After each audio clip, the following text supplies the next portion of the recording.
అయ్యప్ప స్వామి చరిత్ర భాగం 2 మణికంఠుడి అవతరణ.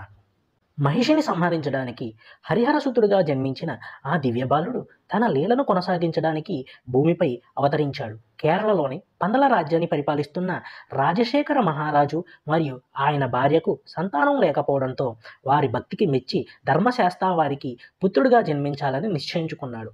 ఒకరోజు రాజు పంపానదీ తీరంలోని అడవిలో వేటాడుతుండగా మెడలో మెరిసే మణిమాల ధరించి ఏడుస్తున్న ఒక పసిబాలుని చూశాడు.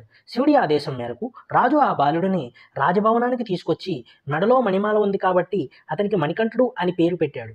మణికంఠుడు రాగానే మహారాణికి కూడా సంతానం కలిగింది. అయితే మణికంఠుడికి పట్టాభిషేకం చేయకుండా ఉండటానికి దుష్టబుద్ధి గల మంత్రి మరియు మహారాణి ఒక కుట్ర పన్నుతారు. ఈ కుట్ర కారణంగానే మణికంఠుడి జీవితంలో అతిపెద్ద మలుపు. పులిపాల కోసం అడవికి వెళ్లాల్సిన పరిస్థితి ఏర్పడుతుంది. మణికంఠుడు ఎవరు? హరిహరసుతుడు పందల రాజకుమారుడిగా ఎలా పెరిగాడు?